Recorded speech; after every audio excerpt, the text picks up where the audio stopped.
Bonjour, comment ça va et comment va la santé?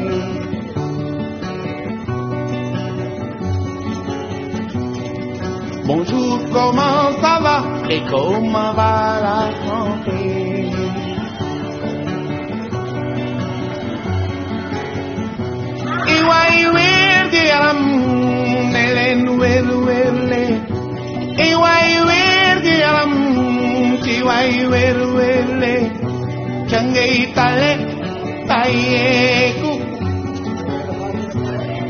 Bonjour, comment ça va et comment va la santé?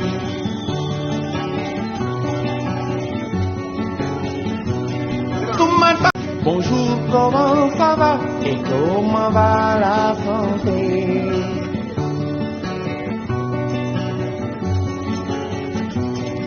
Bonjour, comment ça va et comment va la santé?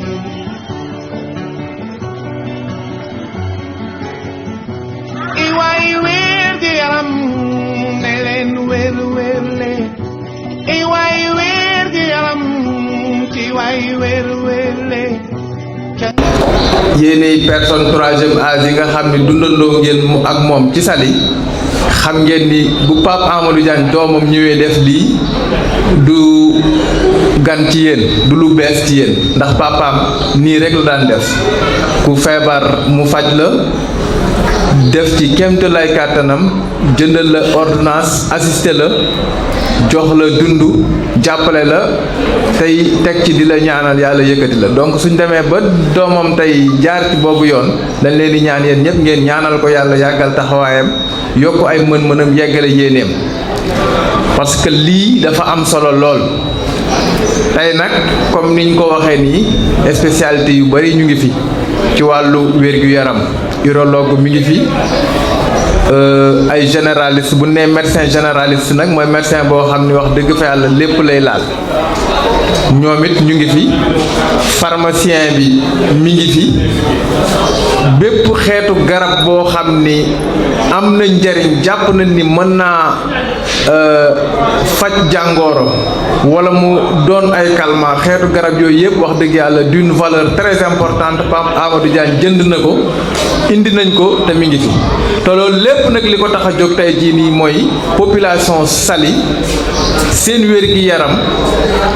moom lu am solo la ci moom donc ñu ngi leen di ñaan comme médecin yi commencé na noo ñëw installé wu nañ ci Saly pharmacien bi mi ngi ngeen jàkkaar lool donc incha allah dinañ wax léegi nañ lay demee mag ñi déjà ki nga xam ni mooy le docteur El Hadji Ndiaye Diop nekk ci salle bi nga xam ni moo nekk nële moom mooy commencé di leen jël les personnes âgées ndax bëgguñu wax dëgg yàlla toogaay bi di yàgg ci yéen moom nee na incha allah man ngeen a commencé di dugg ci benn par benn léegi ñeneen ñi nga xam ne ñoo jëm ci généraliste yi ñoo mi ngi ci kaw ñoom ñi ngi ci kaw foofu lañu nekk aussi foofu ngeen di dem ñu respecter rang yi te xam ne incha allah ñëpp dinañ leen consulter ñëpp dinañ leen jox garab ndax garab yi doy na macha allah donc ñuy ñaanal ñëpp jàmm di leen wax soyez les bienvenus ici à Saly kenn ku ne tawat bi nga fi indi am yaakaar ne bi nga ñëwee fii war a dajeeg médecin yi fi nekk yàlla dina ko saafara yàlla bu yàlla tas yaakaar képp ku fi ñëwee jàngooro rek booy génn fii incha allah yàlla na ko yàlla saafara yàlla mën na ko tëlewul dara te moo ni ñaan leen ma may leen ngeen sant ma dolli leen donc ñu ngi koy ñaan continuer en même temps di ko sant te incha allah dinañ ci génne ak xel mu dal donc ñu leen di waxaat une fois de plus ngeen ñaanal Pape Amadou Diagne bu baax a baax a baax te xam ni wax dëgg yàlla ku bëgg Saly la ku bëgg dëkk bi la ndax lii mu def nii yombul de ndax ñu ci bëree bëri xëy na bu ñu dee def seen ay activité politique li ci bëri ñu ngi koy jëmale ci yeneen événement yu folklore mais moom li mu miser pour une première mooy wér gi yaramu nit ñi parce que jamono metti na xat-xat yi bëri na ordonnance yi cher na consultation yi metti na mu ni tey jii loolu lépp jëlal na leen ko du ngeen dagg ticket du ngeen jënd ordonnance liñ leen wax rek mooy déplacé wu leen ñëw ñu consulter leen gratuitement jox leen may leen ay garab ngeen ñibbiwaat loolu wax dëgg yàlla ku la ko defal ah sant ko rek moo ci war donc ñu leen di ñaanal bu baax a baax di leen dalal bu baax wasalaam. asalaamaaleykum wa rahmatullah waa kay Fall ñu ngi lay gërëm ci teewlu bi di kontaan lool ci ñëw fii Saly ndax ku nekk wax affaire santé ñu ciy yëngatu suñu jarbaat Pape Amadou Diagne bu yàgg ça fait des mois ñu koy préparer mu yëgal ñu ko ba pare di ñu ci déglu tamit ak vraiment jox ñu ci cër bu mag donc mënuñu def lu dul teew fi tamit def maximum pour que tamit am suñu xarit yu ñëw jàppale ñu ci notamment di gërëm docteur Abdou Karim Diop nekk chef de service de chirurgie hôpital Mbour bi ak suñu beneen collègue Vladimir Tessa nekk aussi urologue xëy na yëgale wuñ ko sax bu yaatu ndekkoon ñi fiy ñëw dinañ gën a bëri mais itam di rafetlu lii ndax dafa nekk initiative boo xam ni ci wàllu santé population bi dañ ko soxlo ndax ñëw ku gis mobilisation bi ak aussi ñi ñëw ak gis aussi médicaments yi boo toogee ba en fin de journée nga desee quantité de médicaments yu toll nii ça veut dire que médicament moom manqué wul donc kon ñi ñëwoon di faju seet nañ leen may leen ay garab tamit surtout conseiller leen parce que des fois consultation yi importance bi mu am mooy fexe nit ki ñëw ak jàngoro nga dimbali ko mais surtout yee ko pour bu fi jógee di xam nu muy demee hôpital di xam aussi précaution yenn la war a dal jël pour loolu bañ ko dal damay joxe exemple rek koo xam ne mi ngi ñëw yor tension xam nga tension bi mënoo ko faj tey wante wan nga ko ni ko am nga tension dina la joxe garabu tension mais di nga ko wax risque yi nekk ci toog di seetaan sa feebar risque yi ci nekk ba bu fi jógee dina yóbbu ay garabam mu dalal ko mais dina jubali hôpital pour suivi bi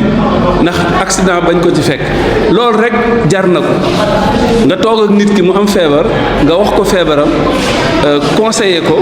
orienter ko aider ko loolu rek jar na consultation donc mu nekk lu am importance loo xam ne ñun dañ koy rafetlu te xëy na prochaine édition yi am dinañ ko gën a waajalaat ba ñi ñuy mobiliser dina gën a bëri incha allah man jotaguma exactement chiffres yi parce que joxe nañu yenn première kii mais exploité guñ ko parce que xëy na ku nekk man comme spécialité bi ma nekkoon mag ñi laa ëpp lu ma gis donc du bokk ak ñi nga xam ne xale yi lañ doon gis wala jigéen ñi mais bu ñu exploité chiffres yi xëy na dinañ gën a mën a am dinañ ci mën a gën a tontu daal waaw ba mu gën a leer waaw moo tax mais pour l'instant mënaguñ ci tontu daal ndax kiyaguñu seen bonne chose waaw xëy na benn remerciement rek waaw mi ngi dawa voilà bala ñuy jeexal aussi dañuy remercier madame Diagne parce que depuis hier ba léegi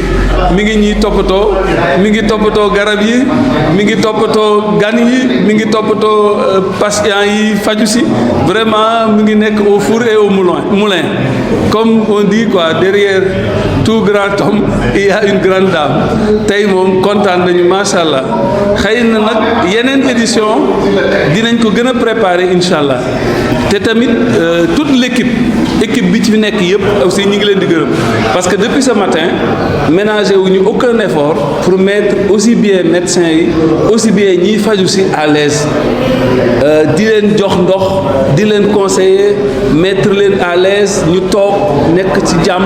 ba faju ñu accompagner la nga jël say garab loolu yëpp assistance personnelle boobu aussi ñu ngi leen di gërëm parce que bu amul woon xëy na dinañ ci gën a sonn mais quand même organisation bi vraiment impeccable waaw yéen sama mbokk waa Baba Garage yi nag moom duma leen gërëm parce que ci ngeen bokk parce que ku wax waa kër Assane Diagne wax Baba Garage lan moo ci topp rek ni mënul demee lu dul noonu donc ñun waa Baba Garage waa Kër Assane Diagne donc bu ñu xewlee tey waa njabootam donc Baba Garage kenn waru leen ci jiitu xëy na nag dañ ko yaatalul ndikoon waa Baba Garage dañ gën a présent xëy na à travers ma personne ak sama jarbaat Mambé mi ma àndal ak ñoom Assane mi ak docteur Bey aussi di ko gërëm parce que c'est le pharmacien de Baba Garage mais doomu Baba Garage la léegi parce que luy xew Baba Garage lu fay am sur le plan médical même day jël ay initiative sax di ko kii donc lu fa xew lu ñuy def rek gis nga ko mu jógee ba Baba Garage ñëw participer donc kooku tam dañ koy gërëm xam naa ni yow tamit Babacar di la gërëm parce que gis nañu sa li ngay def pour Baba Garage à travers sa liggéey métti na mais da nga ci boolewaale communication ak sensibilisation lu jëm ci Baba Garage surtout ci wàllu santé donc loolu tamit ñu ngi la ciy gërëm di wax aussi ni Pa Amadou aussi amuñu kii am parce que ku la boole ci loo xam ne jaamu yàlla la parce que nit ñi soxla santé nga ñëw ba yegsil ko seen kër ñëw encore assister leen may leen garab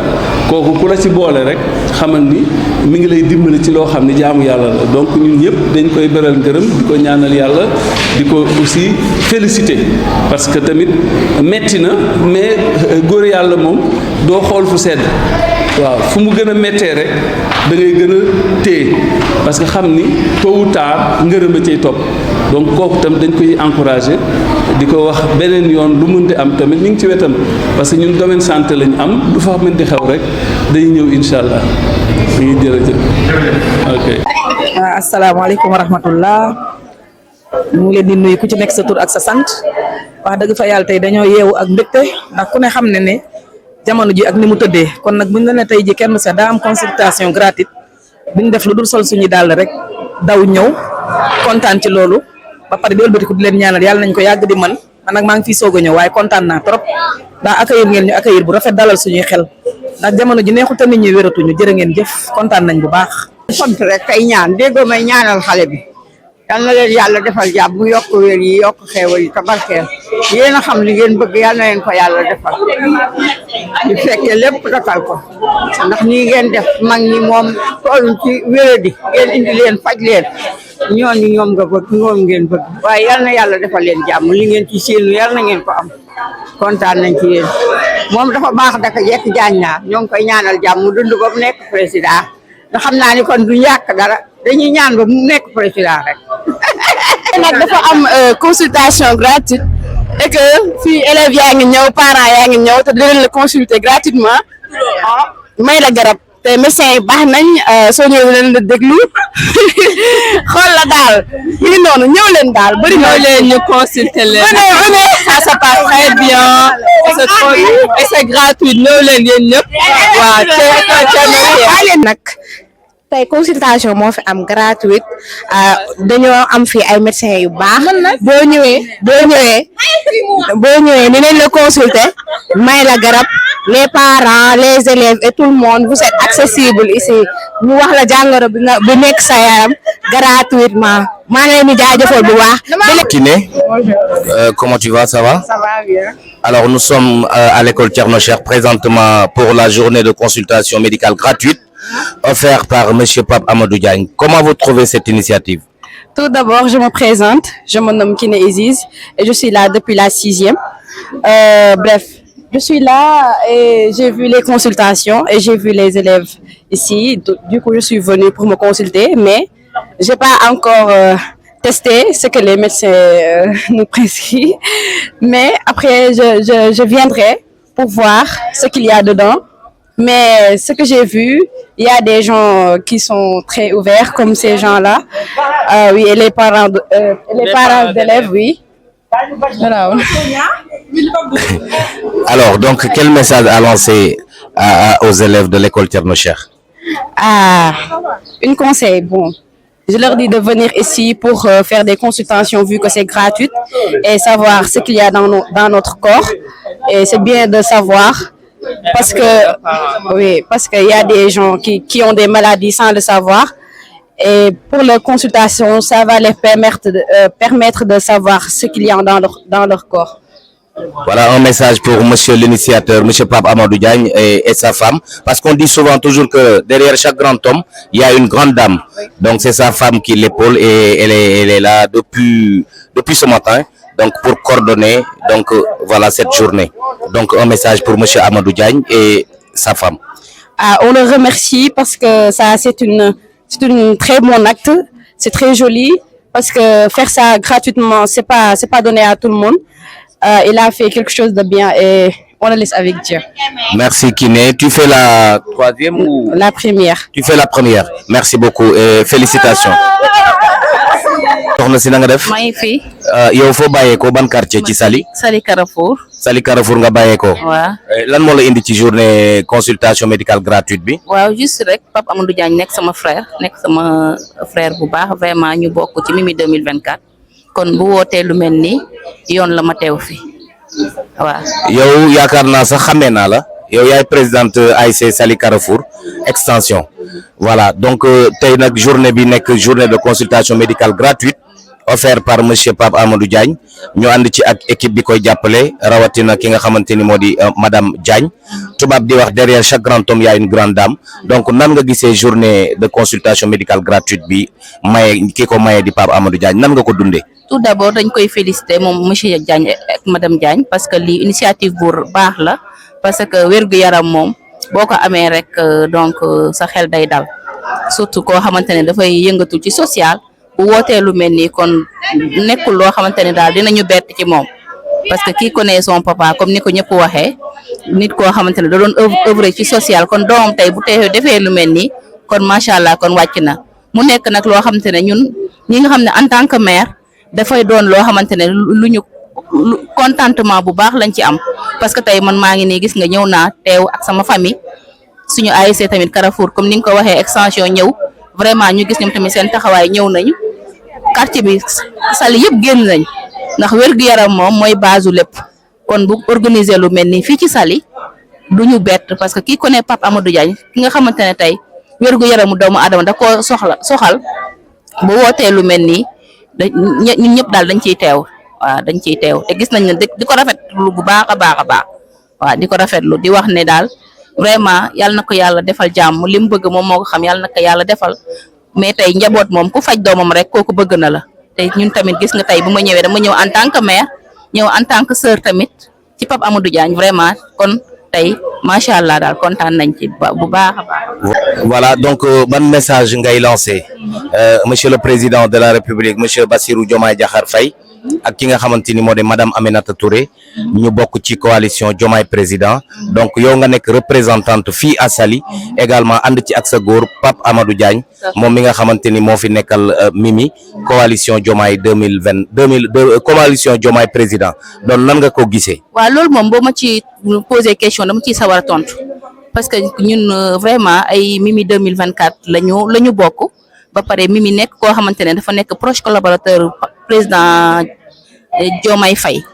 te vraiment ñun tamit ñu nekk ay proche Mimi lool Mimi joxoñ ñu président Diomaye kon dañu naan Diomaye la te yaakaar naa ne kii ko ne Pape Amadou Diagne fii nii mu nekk benn jeune boo xam ne dafa dynamique man mi tamit Oumou Sila Ndiaye ñu nekk ay ndaw yoo xamante ne dañoo yàgg ci présidente Aminata Touré te nekk ay ñoo xamante ne dañoo fidèle ak moom kon tey moom mu joxoñu président nañu Diomaye la kon ñun dañuy nekk ay ndaw yoo xamante ne fii ci département bi dañ fiy taxawal Aminata Touré waaye dañ fi taxawal Diomaye Faye te wax dëgg yàlla tey ku gis ne li Pape Amadou Diagne def mu ngi wane ne kon dañuy œuvrer ci social te ñun lii rek la ñu am parce que dañuy copier kii ci suñu njiit muy Mimi Touré te ku gis Mimi Touré xam ne elle travaille dans l'ombre ba pare liggéeykat la kon ñun ñi ay ndawam noonu rek lañ mën a noonu rek lañ mën a defee te dinañ wax ne li ci kanam rawati bët waaye li mu bëgg ñu yaatal fii mooy coalition bi incha allah ñun pare nañ parce que semaine passée rek Pape Amadou Diagne oote na këram réunion ci lu mel noonu kon ñun pare nañ bu yàgg waaw pare nañ bu yàgg ñu ngi topp suñu présidente Aminata Touré lu ñu wax rek ci loolu lañ nekk nee nañu Diomaye kon Diomaye la te ni ñu fexee pour yaatal affaire bi ci département bi incha allah dinañ ko def bu soobee yaa parce que Pape Amadou Diagne mu ngi ci tànk yooyu te man maa ngi ci ginnaawam parce que man Mimi Touré rek laa bëgg ku ne Mimi rek ku ànd ak Mimi rek ma ànd ak yow merci beaucoup. Voilà, merci Madame Oumou Sila Ndiaye, merci message bi rafet na donc mot de la fin donc quel message à lancer à la population de Saly. di wax ne Saly rek ñu yeewu xam ne vraiment dafa jot daal ñu yeewu parce que man li may wax rek mooy jàppale président Diomaye Faye jàppale sa bopp la parce que président Diomaye dafa nekk koo xamante ne ci département bi la dëkk kon ñun tey na ko ñëpp jàppale ndax ku ko jàppale sa bopp nga ko jàpp parce que doomu département bi la te fii la jàngee Mbour kon ñun ñëpp nañ àndandoo jàppale ko jàppale suñu bopp merci beaucoup. merci madame Oumou Sylla Ndiaye jërëjëf merci beaucoup jaajëf. asalaamaaleykum. ginnaaw bi ñu la nuyoo ba pare jox la sa wàccuwaay donc tey dañu nekk fii ci école Thierno Cheikh ci journée de consultation médicale gratuite bi nga xamante ni c'est offert par monsieur Pape Amadou Diagne mu ànd ci également ak équipe bi koy jàppale yëpp rawatina soxna madame Diagne donc nan nga gisee journée bi ak noo ko dundee. xanaa di si sant yàlla bu baax di sant yàlla bu baax di ko ñaanal yàlla lu baax lii mu yéene ci nit yàlla na ko yàlla fay yàlla na ko yàlla dimbali yàlla na ko yàlla sàmmal boppam yàlla na ko yàlla aaral yàlla boole ko ci li mu yéene boppam yàlla na ko ci yàlla boole bi jaay Seydina Muhammad mënuñu ko fay nag ku baax la nag ku yaru la nag waaye mënuñu ko fay nag waaye yàlla moom yor na yàlla na ko yàlla fay yàlla na ko yàlla dimbalil boppam alhamdulilah man nag xam nga mënu ma wax ci tëj mënu ma wax. waaw jërëjëf mais kontaan nga. trop samay doom sax kontaan nañu. macha allah macha allah. incha allah yàlla na yàlla kontaan. amiin amiin jërëjëf. waaw ma jàll ci suñu beneen papa. waaw papa ñu ngi lay nuyu bu baax di la ziar di la jox sa wàccuwaay. fan nga bàyyeekoo ci Saly. man maa ngi bàyyeekoo Saly Peul. Saly Peul. waaw alors da nga ñëwoon pour consulter wu. waaw dama ñëwoon pour consultation waaw. waaw léegi nag consultation bi ki nga xamante ni moo di monsieur Pape Amadou Diagne. moom mi ànd ak soxnaam mu koy jàppale. ndax tubaab dani derrière chaque grand homme y a une grande dame. waaw donc tey ku fi mën rek di góor. yaakaar naa soxnaang ci ginnaaw bu baax di la jàppale. kon kooku aussi dañ koy delloo njukkal. léegi Pape jëloon initiative bii nga xamante ni moo di journée consultation médicale gratuite mu may ko population Saly. rawatina nag buñ la consulter ba noppi dañ lay may ay garab. yaakaar naa ne loolu mbégteeg bànneex rek la nan nga dundee bés bi. man ni ma ko dundee rek mooy kontaan. parce que Pape Amadou Diagne xale la bu yaru mën naa wax ne Pape Amadou Diagne Saly la parce que mën naa wax ne Saly la juddoo parce que ndawam yëpp fi la ko defee ñun ak papam la woon démb tey ñun ak moom xanaa ñu di ko ñaanal yàlla parce que li mu def nii c'est pas la première fois Pape Amadou Diagne li mu fi def bari na def na fi ay keesu avec def na fi lu ne moom population bi lay jàppale kon ñu ngi koy ñaanal yàlla li mu bëgg moo ko xam yàlla na ko yàlla defal ko mboolem jullit parce que lii lu jafe la am na ñoo xam ne tey dañoo feebar tëdd amuñu lu ñu demee hôpital parce que hôpital léegi yow leer na leer yàlla ne foo ñëw balaa ñu lay xool sax da ngay def xaalis kon boo toogee tey ñu ne la kaay ñu seet la xool sa yaram may la garab loolu wax dëgg yàlla affaire bu rëy la loolu nit ku bëgg réewam rek moo koy def nit ku gërëm population moo koy def kon ñun ñu ngi koy ñaanal yàlla di xam ne ñun ñu ngi ci ginnaawam ñuy ñaan yàlla nag ki nga xam ne moo yor Sénégal mu xoolal ñu Pape Amadou Diagne fii ci suñu dëkk bi Saly nag wax dëgg yàlla moom lañ fi yaakaar moom lañ fi bëgg a teg te ñu ngi ñaan yàlla nañ ci yàlla jàppale parce que ki doonagul dara di la jàppale kooku bu doonee dara defe naa ni di nga kontaan loolu vraiment kontaan naa di leen ñaanal yàlla yéen xale yi aussi yal na leen yàlla jàppale ndaw yi góorgóorlu leen ndaw day liggéey ndaw day bëgg a boppam te Amadou Diagne biñ ko xamee loolu ci loolu la ne sant nañ leen nag gërëm leen jërë ngeen jëf kontaan. jërëjëf message bi rafet na j'espère que le président Bassirou Diomaye Diakhar Faye dégg na la ak ki nga xamante ni moo di madame Aminata Touré moom mu ànd ak coalition Diomaye président merci beaucoup. merci jërëjëf. alayhi wa sallam yàlla sàmm ka yàlla aar ka yàlla barkeel ka yàlla suturaal ka si barke Seydina Mohamed lépp luy bëgg-bëggam yal na ko yàlla yombalal si barke Seydina Mohamed sallallahu alayhi wa sallam yàlla sàmm la yow wattu la aar la barkeel njaboot bi suturaal njaboot bi ba nga fekk lépp njaboot bi si barke Seydina Mohamed yal na bul wute dara waaw moom laa waaw déet bàyyi gax paap rek yooyu tamit bàyyi gax paap waaw yaay booy salaamaaleykum. maaleykum salaam. waaw tey dañu nekk fii ci école Thierno Cheikh ci journée de consultation médicale gratuite bi nga xamante ni Pape Amadou Diagne moom moo ko may ñi nga xamante ni moo di la population de Saly ak li wër Saly alors mu nekk initiative bu rafet ñu ànd ci aussi ak soxnaam ak équipe bi koy jàppale yëpp ci liggéey bi donc nan nga gisee journée bi. journée bi xanaa jàmm ak salaam ak sant ak gërëm ñëw naa ba jox nañ ma ay garab seet nañ ma jox nañ ma ay garab Pape nag lii mu def nii li ñu naan mbéy si say woom si baayam la ko jëlee ndax baayam a nekkoon fii àndax mag ñi àndax ndaw ñi liggéey fi liggéey bu rafet def dëkk noonu dëkk bu rafet wax dëgg yàlla loolu nag la Pape doon na si papaam yal na ko yàlla sàmmal boppam wattul ko boppam yàlla yeggali yoonam yal na ko yàlla yeggali si barke Seydina Mohamed Mbaye Diagne mi ma tuddewul doom wax kay yal na yàlla sàmm yàlla wattu. jërëjëf maman merci. jàmm ak salaam laa si gis tamit di ñaan yàlla rek li ngeen di def yàlla dooleel leen yàlla yóbbu leen ba si kanam vraiment sant nañu yàlla sant nañ leen gërëm nañ yàlla gërëm leen kon nag ku def lii def si ay doomu aadama mel na kuy jàppale yàlla si ay nitam kon nag yéen tamit yàlla leen yàlla jàppale yàlla na leen yàlla aar yàlla ir leen musal leen si musiba balaa wa salaam asalaamaaleykum wa rahmatullah waaw inchallah. Merci. Aujourd'hui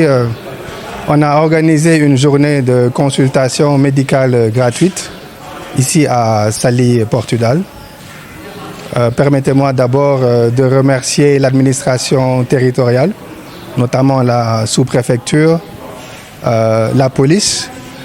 et aussi le médecin-chef de district, représenté ici par le docteur Fall. Je remercie aussi tous les médecins qui ont pris part à cette importante activité, particulièrement le docteur Ndiaye Diop, qui est venu depuis Touba et qui a quand même aidé à mobiliser les autres médecins. Nous remercions aussi le directeur de l'école, Monsieur Camara, qui a mis cet établissement à notre disposition. Et nous le remercions ainsi que tout le personnel de l'école. Nous remercions aussi la jeunesse de Saly qui nous a accompagnés et ainsi que tous mes amis qui ont pris part à cette activité. Nous avons voulu organiser une action citoyenne, notamment en commençant par la santé. Bon, la santé prime devant tout. Sans la santé, on ne peut pas faire grand-chose. Donc nous avons décidé, après avoir organisé des journées telles que la couverture maladie universelle, on a donné beaucoup de cartes de maladie universelle, etc. On a donné à un moment donné beaucoup de médicaments dans des établissements de santé. Aujourd'hui, on a décidé d'organiser cette journée de consultation gratuite et nous sommes rendus compte à tel point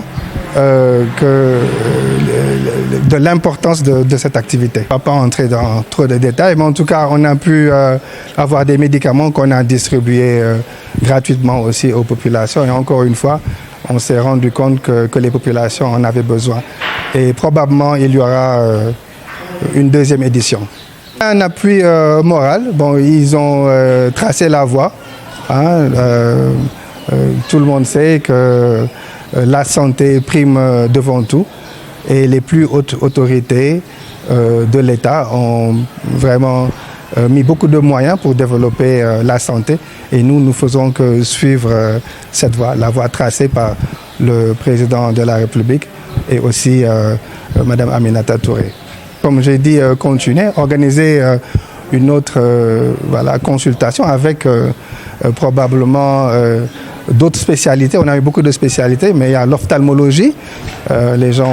ont demandé ça. Donc nous comptons faire une autre consultation avec l'ophtalmologie, par exemple. Nous comptons aussi distribuer des médicaments, continuer à le faire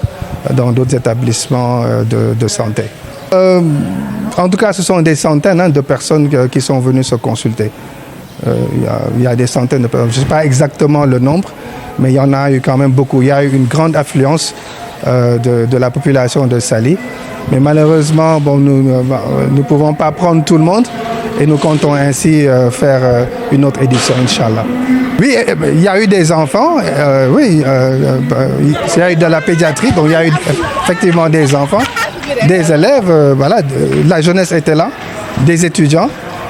et des personnes du troisième âge. Vraiment, il y a eu toute la catégorie de la population qui était représentée ici. Waaw tey fii si Saly Portudal dañoo décidé organiser journée de consultation médicale gratuite boo xam ne dañu si doon tamit maye ay garab yu bari mais remercier déjà administration territoriale commencer ko par sous-préfet bi médecin chef de district bi représenté ici par docteur Fall par police bi ak ñëpp ñi nga xam ni jàpp nañ si docteurs yi ñi nga xam ne jóge nañ fu sori ki ko coordonné moo doon docteur Ndiaye Diop jóge ba Touba fexe ba yeneen docteurs yi topp si samay xarit yi nga xam ne man ak ñoom ñoo ànd si activité bi depuis le début ak jeunesse bi aussi jàpp nañ si bu baax remercier aussi directeur école bi ma nga xam ni jox nañu école bi pour que ñu organiser fii journée bi. xam nga wér-gu-yaram moom mooy li nga xam mooy li ëpp solo boo amul wér-gu-yaram mënoo def lu bari kon nag tey dañoo décider mës nañ def ay yeneen activité si wàllum wér-gu-yaram comme couverture maladie universelle joxe woon nañ ay carte de santé CMU yu bari demoon nañ aussi joxe ay garab si ay établissements médicaux mais tey moom dañoo décider def journée de consultation gratuite cette population yi ñu xool seen santé et defe naa ni que vraiment gis nañ solo bi mu am te fas yéene nañ defaat ko beneen yoon tamit. waa xam nga bon affaire moyen moom bëgguma si dugg torop mais xam naa ni que am nañ garab yi nga xam ni moom la ñu bëggoon am vraiment distribuer nañ garab yi nit ñi kontaan nañ tamit vraiment gis nañ ni que nit ñi daal soxla woon nañ ko lu bari et rëcc wuñ ko dara et dinañ fexe daal ba amaat beneen journée bu mel ni boo xam dinañ si yokk sax yeneen activité comme ophtalmologie affaire u bët ak yooyu loolu aussi bëgg nañ ko si yokk beneen yoon mayewaale ay lunettes ak yooyu. waaw xam nga président de la République moom mooy définir politique bi moom vraiment affaire u santé moom dafa jël teg ko si kanam ñun dañuy ñëw xuus si rek def si li ñu mën kon nag ñoom ñooy joxe exemple bi moom vraiment gis nañ lépp li nga xam ne moom la def si santé bi moom ak ki nga xam ne moom la teg si wetam muy madame Aminata Touré donc loolu la ñuy jéem rek ñun tamit béy si suñu waar voilà. bi après dinañ ko xool mais xam naa ni que daal ay téeméeri nit daal ñëw nañ pour consulter wu fi depuis si suba xam naa après dinañ xool lim bi pour xam exactement ñaata la ñu mais xam naa ni que doyuloon sax bon léegi nag bon moo tax ñu fas yéene def beneen consultation incha allah beneen yoon pour xam ni nit ñu bari dinañ si mën a profiter incha allah. waaw à part consultation yi comme li ma wax rek man war nañ continuer di may ay garab. war nañ tamit defaat beneen li ma wax rek yokk ci ophtalmologie maye ay lunettes couverture maladie universelle bi tamit bëgg nañ ko indiwaat mayewaat ay carte de santé CMU tamit yooyu yëpp daal ci wàllum volet santé daal bëgg nañ continuer di ko def pour population Saly bi. Merci de nous donner l'opportunité de parler. Donc je suis le docteur Moussa Fall et je parle au nom du chef de district, le médecin-chef qui est le docteur Jean-Jacques Malomar. Donc, comme vous venez de le dire, c'est une activité de consultation gratuite qui vient en point. Nous savons tous que la santé est au premier des plans et sans la santé, rien ne peut se faire. Et quelquefois, pour des raisons particulières, l'accessibilité aux services de soins peut être difficile pour certains patients. Donc, quand on a une journée de consultation gratuite où ce sont les pratiquants qui se déplacent, venir auprès des populations, c'est une activité qui est à saluer. Donc c'est pour ça que je tenais à remercier l'organisateur, principalement M. Papa Amadou Diagne, pour cette idée et cette organisation qui a été faite et vu la qualité des spécialistes qui étaient là, parce qu'il y avait entre autres des urologues, entre autres des médecins généralistes, des chirurgiens, pour que la consultation se passe dans les meilleures dispositions. Merci.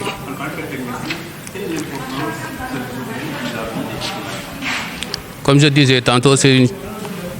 activité qui est très importante. Vous savez que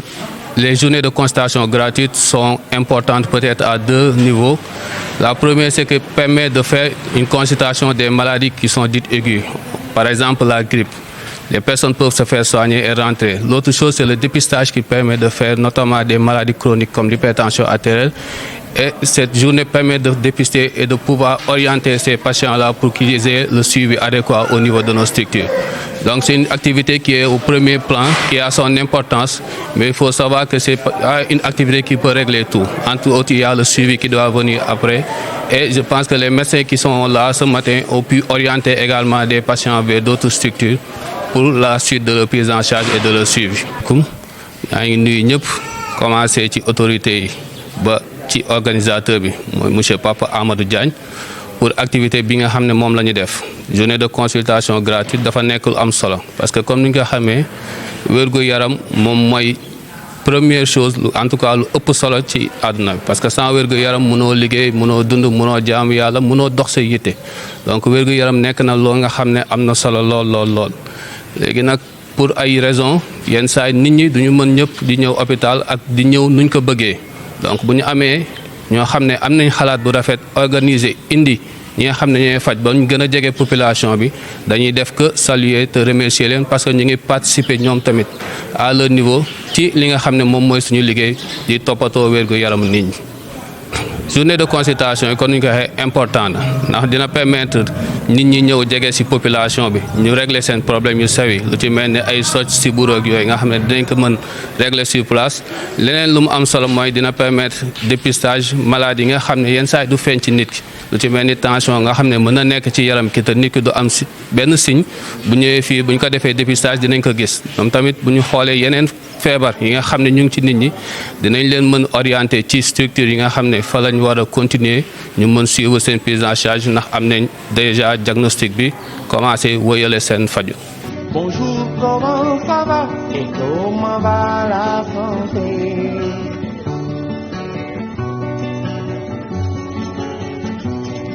Bonjour, comment ça va et comment va la santé?